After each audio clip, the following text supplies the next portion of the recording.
Hello મિત્રો, કેમ છો તમે બધા? આઈ હોપ તમે બધા મજામાં હશો.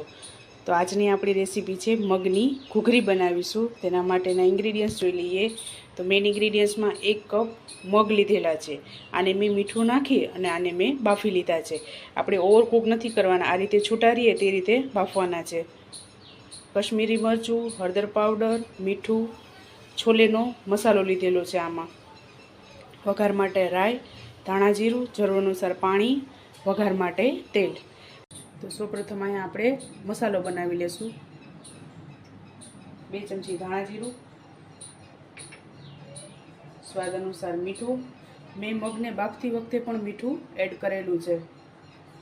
આમાં મસાલાના ભાગનું જ આપણે મીઠું એડ કરવાનું છે. છોલેનો મસાલો, કશ્મીરી મરચું, 1 ટીસ્પૂન હળદર પાવડર.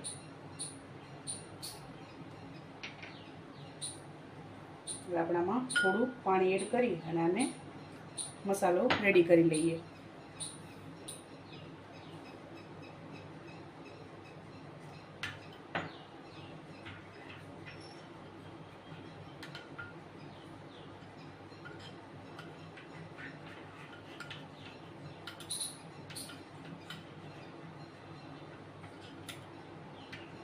જે લોકો શરીર ખૂબ જ વધારે હોય અને વજન ઘટતું ન હોય તો તેને આ સવારમાં ફણગાવેલા મગનું સેવન કરવું જોઈએ, જેથી આપણું શરીર પણ ઘટે છે અને કોઈ પણ માંદગી છે કે પેટમાં દુખાવો છે તેમાં પણ આનો યુઝ આપણે મગનો કરવો જોઈએ. મગ આપણે પાચનમાં હળવો ખોરાક છે.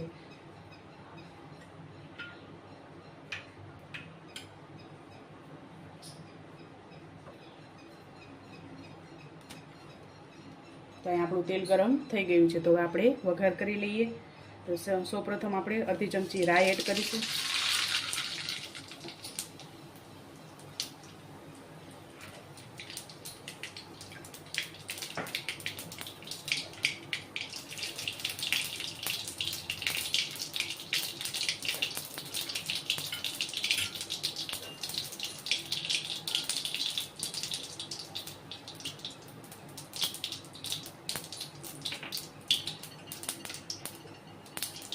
આપણે આ પેસ્ટ એડ કરી દઈશું.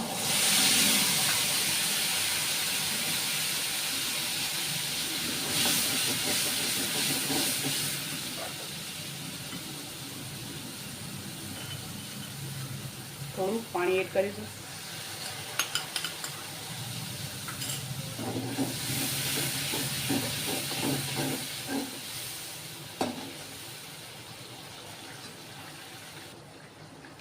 આપણાને થોડીક વાર પાકવા દઈશું તેલમાં જ, જેથી મસાલો એકદમ તેલમાં જ આપણે ચડી જાય. આમાં આપણે કોઈ વધારે મસાલા એડ નથી કરવાના.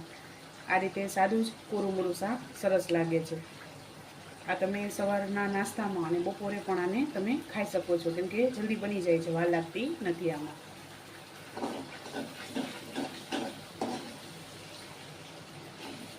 આપણો મસાલો પાકી ગયો છે. હવે આપણે એમાં મગ એડ કરી દઈશું.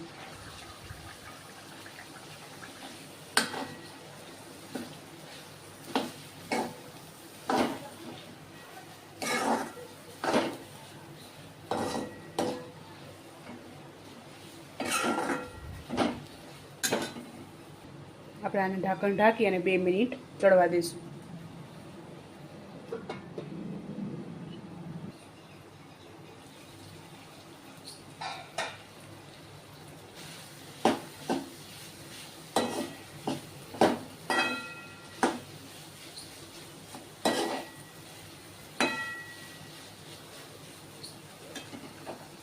હવે આપણે આને સર્વ કરી લઈએ. તો તૈયાર છે આપણી મગની ઘૂઘરી. તો તમે પણ આ જ રીતે બનાવજો અને મને યાદ કરજો.